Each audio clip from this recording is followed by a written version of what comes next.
समस्त को नमस्कार। ख्रीष्टर प्रिय भाई एवं भनी माने आपण गोटे विषय जानी थे मशा समुद्र को दुई भाग कले। तेबे मशा क्यों समुद्र को दुई भाग कले यह मध्य आपण जानी थे। मशा लोहित सागर को दुई भाग कले।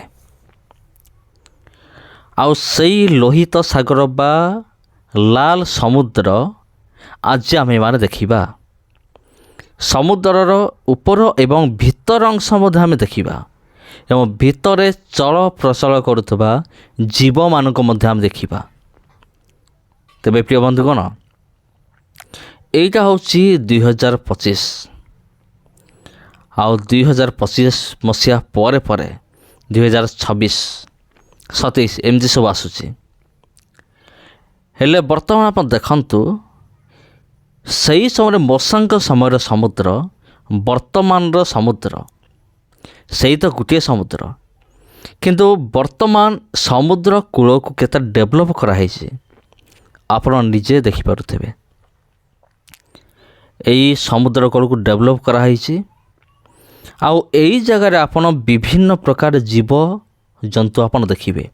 जीव जंतु कहले जंगल रे बास करथवा जीव नुहे। जीव कहले पानी भितरे जल मध्यरे चल प्रचल करुवा जीव गुड़िक आप देखिए। तेबे प्रिय बंधुगण ये जगह आपको केमती लगुच जदि आप मत पचारे तेबे मोर उत्तर हम ये जगह मत बहुत भल लगुच। एमती मन हो कि एबे एबे पलांती से जगह को आउ यही सब मु देखिकी आसती एबे संगे संगे जाती भारी एमती लगुच। तेबे प्रिय बंधुगण आम मैंने देखा यही समुद्र पूरा भितर अंश को आम देखा रास्ता करा जाइछि एवं दी पटे कौन लगाई ग्लास बा काच लगाई। काच माध्यम आपन देखिए समुद्रर जीव मान को देखिए बहुत मजा लगे। तेणु प्रिय बंधुगण वीडियो को मिस करंतु नहीं, वीडियो को देखु थांतु। एमिति डिजाइन कराई आपण ए तल को जीवे तल को गला पर विभिन्न प्रकार जीव जंतु को आपण देखिए किंतु से जीव जंतु गुड़िक आपण को आक्रमण करि परिबे नहीं कारण दुई पटे काच को एमिति सेट कराई कौन सी माने जल थिबा कौन सी भी जीव आपण को पाख को आसीब नहीं। हाँ प्रिय बंधुगण एमिति आपण को तल को जीवाक पड़िबो आ तल को गले एठी आपण कौन करि परिबे एठी समस्त जीवजंतु मान को आपण निज आखिरे देखि परिबे। एई देखंतु जेमती आपण बस रे यात्रा करिथिबे बस रो झरका जेमती थाए आ काच जेमती लागि थाए ये एक्जाक्टली सेमती आपण जमती बस रे काच को देखिले बाहर जिनिस को आपण दुनिया को आपण देखि पारंते केमती गछपत्र हो अन्य गाड़ी मोटर हो एटा सेमती काच को एमती फिटिंग कराई आपण समुद्र भितर थिबा जीव जंतु मान को देखि परिबे। आउ एटा पुनी समुद्रर जो भूई समुद्र पूरा तल अंश को आपण देखि परिबे एवं तल अंचल चल प्रचल करुवा माछ मान को देखि परिबे। आउ देखंतु आउ एमिति लागिबो जे जेमती एटा होचे माछ मानकर घर एटा होचे रेड सी बा लोहित सागर जो समुद्र को मशा दुई भाग करथिले। हाँ प्रिय बंधुगण आपण को मन थिबो मशा ठीक से कथबार्ता भी करि पार नथिले आ परमेश्वर चिन्ह स्वरूप मशा को कहले तुम जस्टी जो धरिच ताकू तले पकई दियो से तार तले पकईले साप हो गला पुनि तार लांज को धरबार पुनि थे जस्टी हो गला। से जस्टी को जिते बड़े ये समुद्र आड़ को विस्तारित करुचंती किए मशा करुचंती पछरे अछंती केते लक्ष 6.5 लक्ष इस्राएल लोक मान आसंती आ समस्ते कांदुचंती कारण फारो पुनि थे धरिकी से नहीं जीवे काम करेंगे दासत्व बंधन रखिए।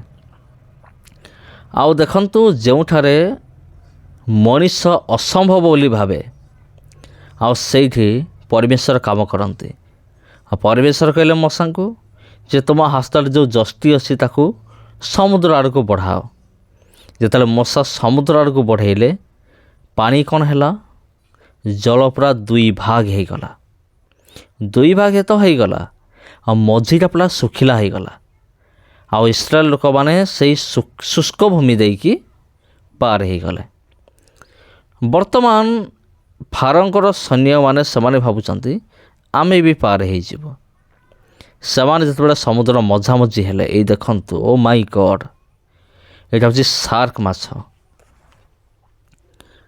ଆଉ ଇସ୍ରାଏଲ ଲୋକମାନେ ପାର ହେଇଗଲେ।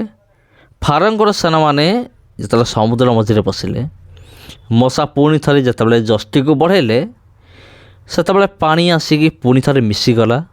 ଆଉ ଯେତେ ବି ଫାରୋଙ୍କର ସୈନ୍ୟମାନେ ଥିଲେ ସବୁ ମରିଗଲେ। ଏବେ ସବୁ ପ୍ରମାଣ ମିଳୁଛି। ସେ ଭଙ୍ଗା ରଥ, ଭଙ୍ଗା ଚକ, ସେଇ ଘୋଡ଼ାମାନଙ୍କର ହାଡ଼ ଏଇ ସମୁଦ୍ର ଭିତରେ ମିଳିଛି। ପ୍ରିୟ ବନ୍ଧୁଗଣ, ତାକୁ ଖୋଜିକି ବାହାର କରିଛନ୍ତି ରନ୍ ୱେଟ୍, ମାନେ ବହୁତ ବଡ଼ ଜଣେ ଖ୍ରୀଷ୍ଟିଆନ, ମାନେ ପ୍ରତ୍ନତତ୍ତ୍ୱବିଦ, ଆର୍କିଓଲୋଜିଷ୍ଟ। ଆଉ ସିଏ ଏଇସବୁ ପ୍ରମାଣ କରିଛନ୍ତି, ବାହାର କରିଛନ୍ତି। ଆଉ ଯୀଶୁଙ୍କ ରକ୍ତକୁ ମଧ୍ୟ ପ୍ରମାଣ କରିଛନ୍ତି ଯେ ଯୀଶୁ, ଆଉ ସିଏ କୁମାରୀ ଗର୍ଭରେ ଜନ୍ମ ହେଲେ, ଆଉ ମରିୟମ କୌଣସି ପୁରୁଷକୁ ସ୍ପର୍ଶ କରିନଥିଲେ, ଆଉ ଯୀଶୁ ଜନ୍ମ ହେଲେ। ତାକୁ ମଧ୍ୟ ପ୍ରମାଣ କରି ରନ୍ ୱେଟ୍ ପ୍ରମାଣ କରିଛନ୍ତି ଏଇ ଲୋହିତ ସାଗର ବିଷୟରେ। ତେବେ ଆପଣ ଦେଖିବାକୁ ଚାହୁଁଛନ୍ତି ଯଦି ମୋର ଚ୍ୟାନେଲକୁ ଯାଇ ଦେଖିପାରିବେ। এই ବିଷୟରେ ଭିଡ଼ିଓ ମୋ ଚ୍ୟାନେଲରେ ରହିଅଛି। ଆଉ ସମୁଦ୍ର ମଧ୍ୟରେ ମିଳିଲା ବୈଜ୍ଞାନିକ ପ୍ରମାଣ, ଆପଣ ଥମ୍ବନେଲରେ ପାଇବେ। ତେବେ ଦେଖନ୍ତୁ ପ୍ରିୟ ବନ୍ଧୁ, କ'ଣ ଏଇ ଘର ଭିତରେ ଯେଉଁଠି କାଚର ଗ୍ଲାସ୍ ଲଗା ହେଇଛି, ଦେଖନ୍ତୁ ଆପଣଙ୍କୁ ଏମିତି ଯିବାକୁ ପଡ଼ିବ। ଏଇଟା ଗୋଟେ ସୁଡ଼ଙ୍ଗ ଟାଇପ୍ର ହେଇଛି, ମାନେ ସୁଡ଼ଙ୍ଗ ଭଳିଆ। ଆପଣ ଏଇ ଭିତରେ ପ୍ରବେଶ କରିବେ। ପ୍ରବେଶ କଲା ପରେ 2 ସାଇଡ଼୍ରେ ଆପଣ ଦେଖିପାରିବେ, ମାନେ ସାମୁଦ୍ରିକ ଜୀବଜନ୍ତୁମାନଙ୍କୁ ଆପଣ 2 ସାଇଡ଼୍ରେ ଆପଣ ଦେଖିପାରିବେ। ଆଉ ଏଠି ଅଛନ୍ତି ବିଭିନ୍ନ ପ୍ରକାର ମାଛ ଗୁଡ଼ିକ ସବୁ ଅଛନ୍ତି। ଆଉ ଏମାନଙ୍କ ମଧ୍ୟରେ ସବୁଠାରୁ ଡେଞ୍ଜର ହେଉଛି ସାର୍କ ମାଛ। ହଁ ପ୍ରିୟ ବନ୍ଧୁଗଣ, ସବୁଠୁ ଡେଞ୍ଜର ହେଉଛି ସାର୍କ ମାଛ। କାରଣ ସାର୍କ ମାଛ ମଣିଷକୁ ଖାଇଦିଏ। ମଣିଷ କ'ଣ, ସେ ଅନ୍ୟ ଜୀବଜନ୍ତୁମାନଙ୍କୁ ମଧ୍ୟ ସାର୍କ ମାଛ କଙ୍କରେ ଖାଇଦିଏ। ତେବେ ପ୍ରିୟ ବନ୍ଧୁଗଣ, ଏଇଟା ହେଉଛି ସେଇ ସମୁଦ୍ର, ଲାଲ ସମୁଦ୍ର ବା ଲୋହିତ ସାଗର। ଏଇ ଦେଖନ୍ତୁ, ଇଏ ଗୋଟେ ସାର୍କ, ୟାର 2 ପଟେ ବାହାରିଛି। ଏହାକୁ କୁହାଯାଏ ହାତୁନି ମୁଣ୍ଡିଆ ସାର୍କ ବୋଲି କୁହାଯାଏ। ଆକ୍ଚୁଆଲି ସାର୍କ ଅଛନ୍ତି 9 ପ୍ରକାର। ସମୁଦ୍ର ମଧ୍ୟରେ ସାର୍କ 9 ପ୍ରକାର ଅଛନ୍ତି। ତା ମଧ୍ୟରେ ହେଉଛି ହାତୁନି ମୁଣ୍ଡିଆ ସାର୍କ, ତାପରେ ଏମିତି ସବୁ ଅଛନ୍ତି। ଆଉ ଗୋଟେ ସାର୍କ ଅଛନ୍ତି, ତାଙ୍କର ଚିଙ୍ଗୁଡ଼ି ଭଳିଆ ଆଗରେ ଗୋଟେ ଖଣ୍ଡା ଭଳିଆ ଥିବ, ସେ ଗୋଟେ ପ୍ରକାର ସାର୍କ। ତା ନାଁ ଅବଶ୍ୟ ମୋର ମନେ ପଡ଼ୁନି। ଏମିତି ବିଭିନ୍ନ ପ୍ରକାର ସାର୍କ ଅଛନ୍ତି। ଆଉ ସମୁଦ୍ରର ସବୁଠାରୁ ଡେଞ୍ଜର, ସବୁଠାରୁ ଭୟଙ୍କର ଜୀବ ହେଉଛି କି ସାର୍କ। ଆଉ ଏ ସାର୍କ କେତେ କିଲୋମିଟର ଦୂରରୁ ମଣିଷ ରକ୍ତର ଗନ୍ଧକୁ ସେ ବାରିପାରେ। ବାସନାକୁ ବାରିକି ସେ ଆସିବ ଆଉ ଆକ୍ରମଣ କରିବ। କେବଳ ମଣିଷ ନୁହେଁ, ଯେକୌଣସି ଜୀବଜନ୍ତୁ ହେଉନା କାହିଁକି। ଓ ମାଇ ଗଡ଼୍, ଏଠି କିନ୍ତୁ ପାଣି ଝରୁଛି, କେତେ ସୁନ୍ଦର, ବହୁତ ବଢ଼ିଆ। ଆପଣଙ୍କୁ କିପରି ଲାଗୁଛି ଏ ଜାଗା ଗୁଡ଼ିକ କମେଣ୍ଟ କରିକି ନିଶ୍ଚିନ୍ତ ଭାବରେ ଜଣାଇବେ। ଏ ଜାଗା ଆପଣଙ୍କୁ କିପରି ଲାଗୁଛି। ଆଉ ମୁଁ ହେଉଛି ଭାଗ୍ୟବାନ, ବାଇବେଲରେ ଲିଖିତ ଲୋହିତ ସାଗରକୁ ମୁଁ ଆଜି ଦେଖୁଛି, ନିଜ ଆଖିରେ ମୁଁ ଦେଖୁଛି। ଆଉ ସେଥି ନିମନ୍ତେ ମୁଁ ନିଜକୁ ଗର୍ବ ମନେ କରୁଛି। ଆଉ ସର୍ବଶକ୍ତିମାନ ପରମେଶ୍ୱରଙ୍କୁ ମୁଁ ଧନ୍ୟବାଦ ଦେଉଛି। ଏଇଠି ଦେଖନ୍ତୁ ରଙ୍ଗ ବେରଙ୍ଗ ମାଛ ଗୁଡ଼ିକ ସବୁ ଅଛନ୍ତି। କେତେ ରଙ୍ଗ ବେରଙ୍ଗ ମାଛ ଆପଣ ଦେଖିଥିବେ। ଆଉ ମାନେ କୋଠା ଘରମାନଙ୍କରେ ଜଣେ ଜଣେ କାଚର ବାକ୍ସ ଭିତରେ ପାଣି ଥିବ, ସେ ଭିତରେ ମାଛ ରଖିଥିବେ। ସେ ଦୃଶ୍ୟ ହେଉଛି ଅତି ମନୋହର। ଥରେ ଦେଖିଲେ ବାରମ୍ବାର ଦେଖିବାକୁ ମନ ହୁଏ। ମୋତେ ଲାଗୁଛି ଇଏ ହେଉଛି ସେମିତି ଏକ ଜାଗା। ଆଉ ଏଇଟା ହେଉଛି ତ ସପିଂ ମଲ୍। ଏଠି ଆପଣ ସବୁ ପ୍ରକାର ସପିଂ କରିପାରିବେ। ଏଠି ଖେଳନା ହେଉ କି କୌଣସି ଡ୍ରେସ୍ ହେଉ କି କୌଣସି ଜଳଖିଆ ହେଉ, ଯାହା ବି ହେଉ, ଏଠି କପ୍ ଅଛି ଆଉ ବିଭିନ୍ନ ପ୍ରକାର ଜିନିଷ ଅଛି। ଏଠାରେ ଏମିତି କିଛି ଜିନିଷ ଅଛି ଯେଉଁଟାକି ମୋ ଜୀବନରେ ମୁଁ ଫାର୍ଷ୍ଟ ଟାଇମ୍ ଦେଖୁଛି। ଆଉ ପ୍ରିୟ ବନ୍ଧୁଗଣ, ସତ କହିଲି ଆପଣଙ୍କୁ, ଏଠି ଯେତେ ସବୁ ଜିନିଷ ଅଛି ସେଇ ଭିତରୁ ପ୍ରାୟ ଅଧିକାଂଶ ମୁଁ ଫାର୍ଷ୍ଟ ଟାଇମ୍ ମୁଁ ଦେଖୁଛି। ଆଉ ପୂର୍ବରୁ ଦେଖିନଥିଲି। ଆଉ ୟାକୁ ଏଇ ଲୋହିତ ସାଗର କୂଳକୁ, ସମୁଦ୍ର କୂଳକୁ ମାନେ ଏମିତି ଡିଜାଇନ୍ କରାହେଇଛି, ମାନେ ଥରେ ଜଣେ ଗଲେ ସେ କହିବ ମୁଁ ଆଉ ଫେରିବିନି ବା ଆସିବିନି। ମାନେ ଏମିତି କରାହେଇଛି, ଏ ଜାଗାକୁ ଆପଣ ଦେଖିବାକୁ ପାରିବେ। ତେବେ ପ୍ରିୟ ବନ୍ଧୁଗଣ, ମୋତେ ଦୟାକରି କମେଣ୍ଟ କରିକି ଜଣାନ୍ତୁ ଏଇ ଜାଗା ଆପଣଙ୍କୁ କିପରି ଲାଗୁଛି। ଏଇଟା ଦେଖନ୍ତୁ ଲେଖା ହେଇଛି ରେଡ୍ ସି ରେପ୍। ରେଡ୍ ସି ମାନେ ଲୋହିତ ସାଗର। ଆଉ ଅନେକ ହୁଏତ ସେମାନେ ଭାବୁଥିବେ ଏଇଟା ପ୍ରକୃତରେ ଲୋହିତ ସାଗର କି ନୁହେଁ। ମୁଁ ଯଦି ଅଲଗା ଭିଡ଼ିଓ ମୁଁ ଦେଖାଉଥିବି, ସେମିତି ନୁହେଁ। ପ୍ରମାଣ ଆପଣଙ୍କ ଆଖି ସାମ୍ନାରେ ଅଛି। ଇଏ ହେଉଛି ଲୋହିତ ସାଗର। ଏଇଟା ଅନ୍ୟ ସମୁଦ୍ର ନୁହେଁ କି ଅନ୍ୟ କୌଣସି ଜାଗା ନୁହେଁ। ଷ୍ଟିଂରେ କେଭ୍, ଏଇଟା ହେଉଛି ଏକ ଗୁମ୍ଫା। ଓ ମାଇ ଗଡ୍, ଏଇଟା ହେଉଛି ଗୋଟେ ଗୁମ୍ଫା। ଦେଖାଯାଉ ଏ ଗୁମ୍ଫା ଭିତରେ କ'ଣ ଅଛି, ଟିକେ ବୁଲିକି ଆସିବା। ଦେଖାଯାଉ କ'ଣ ଅଛି ଏ ଗୁମ୍ଫା ଭିତରେ। ୱାଓ, ବହୁତ ବଢ଼ିଆ। ଆପଣ ସେଠି ଯେମିତି ଦେଖିଲେ ଗ୍ଲାସ୍ ମାଧ୍ୟମରେ ଆପଣ ଦେଖିଲେ, ଗ୍ଲାସ୍ର ସେପଟେ ସମୁଦ୍ରର ଜୀବଜନ୍ତୁମାନଙ୍କୁ। ଏଠି କ'ଣ କରାହେଇଛି, ଏଠି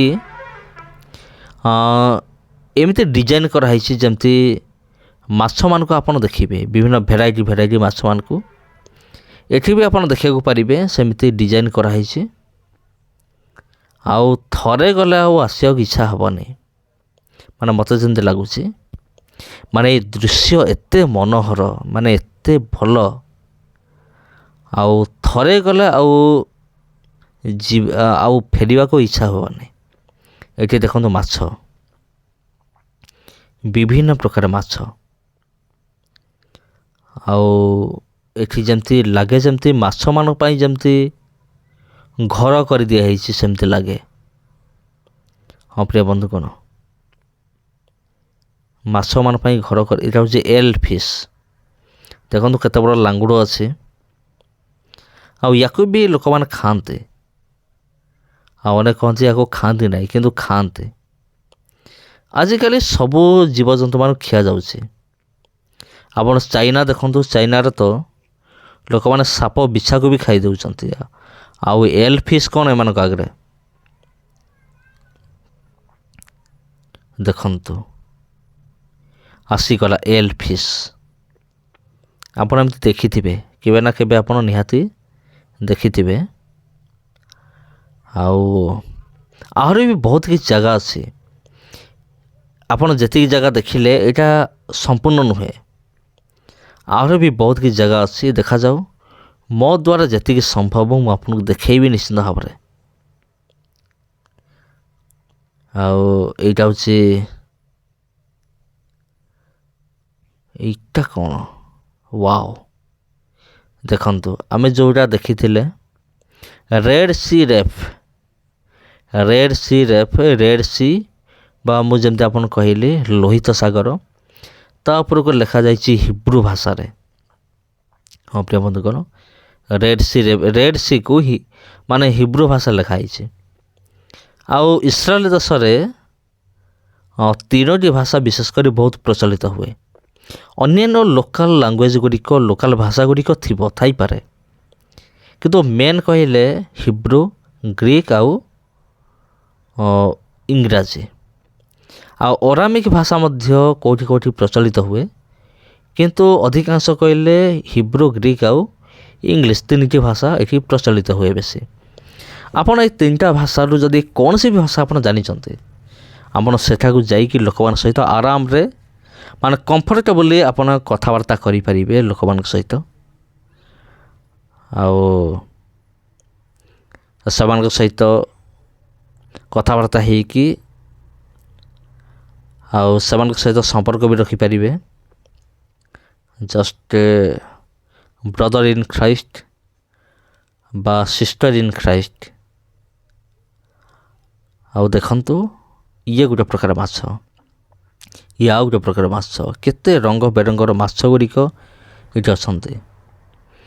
ଆଉ ଏଇଟା କେଉଁ ଜାଗା ଆପଣ କହିପାରିବେ? ଏଇଟା ହେଉଛି ପୁରା ସମୁଦ୍ର ଭିତରେ, ମାନେ ସମୁଦ୍ରର ଟିକେ ପଶିଗଲେ ତାର ଗଭୀର ପୁରା ତଳେ ଏଇ ଜାଗାଟା ହେଉଛି ଅବସ୍ଥିତ।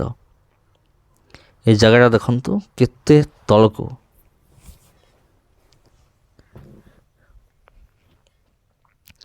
ଆଉ ଏଇ ସମୁଦ୍ର ଭିତରେ ବିଭିନ୍ନ ପ୍ରକାର ଗଛ ଗୁଡ଼ିକ ମଧ୍ୟ ଉଠିଛି, ମାନେ ସମୁଦ୍ର ଭିତରେ ବି ଗଛ। ଆଉ ଏଇ ଗଛର ପତ୍ରକୁ ଖାଆନ୍ତି କେଉଁମାନେ? ମାଛମାନେ। ଆଉ ଏଇ ଛୋଟ ମାଛମାନଙ୍କୁ ଖାଆନ୍ତି ବଡ଼ ମାଛମାନେ। ଅଦ୍ଭୁତ ସମୁଦ୍ର, ପରମେଶ୍ୱରଙ୍କ ସୃଷ୍ଟି ମଧ୍ୟ କେତେ ଅଦ୍ଭୁତ ଟିକେ ଦେଖନ୍ତୁ। ଆଉ ଏଇଟା ହେଉଛି ଏ ଜାଗା ହେଉଛି କେଡ଼େ ବିୟୁଟିଫୁଲ୍, କେଡ଼େ ସୁନ୍ଦର। ଆପଣ ସେପଟେ ଦେଖନ୍ତୁ ଲାଲ ସମୁଦ୍ର, ଆପଣ ଉପରୁ ମଧ୍ୟ ଦେଖିପାରିବେ। ସମୁଦ୍ରକୁ ଉପରୁ ଦେଖିଲେ ତ ଏମିତି ବड़ा ଶାନ୍ତ ଜଣାପଡ଼ୁଥିବ, କିନ୍ତୁ ଆପଣ ଯେମିତି ଫାର୍ଷ୍ଟ ଟାଇମ୍ ଯେଉଁ ମୁଁ ଆପଣଙ୍କୁ ଦେଖେଇଲି, ଆପଣ ଯଦି ଭିତରୁ ଦେଖିବେ ନା, ଭିତରୁ ଦେଖିଲେ ଆପଣ ଲାଗିବ କ'ଣ ସତରେ ଏଇଟା ମୁଁ ସତରେ ଦେଖୁଛି ନା ମୁଁ ସ୍ୱପ୍ନ ଦେଖୁଛି। ଆପଣ ଭାବିବେ ଏଇଟା ଦେଖିଲେ ଏମିତି ଲାଗୁଛି ଯେମିତି କାଚର ବକ୍ସ ଭିତରେ ଯେମିତି ଏଇସବୁ ଡିଜାଇନ୍ କରାହେଇଛି। କାଚର ବକ୍ସ ଭିତରେ ଡିଜାଇନ୍ କରାହେଇଛି। ଆଉ ଲୋକମାନେ କ'ଣ କରୁଛନ୍ତି? ଏନ୍ଜୟ କରୁଛନ୍ତି, ଲୋକମାନେ ସବୁ ଉପଭୋଗ କରୁଛନ୍ତି। ହଁ ପ୍ରିୟ ବନ୍ଧୁଗଣ, ଏଇ ଦେଖନ୍ତୁ। ଆଉ ଏ ସମସ୍ତ ବିଷୟ ଦେଖିକି ଆପଣ କ'ଣ ଭାବୁଛନ୍ତି ମୁଁ ଜାଣେ ନାହିଁ। ଆପଣ ଯାହା ବି ଭାବୁଛନ୍ତି ଆପଣଙ୍କୁ କିପରି ଲାଗୁଛି କମେଣ୍ଟ କରିକି ନିଶ୍ଚିତ ଭାବରେ ଜଣାନ୍ତୁ।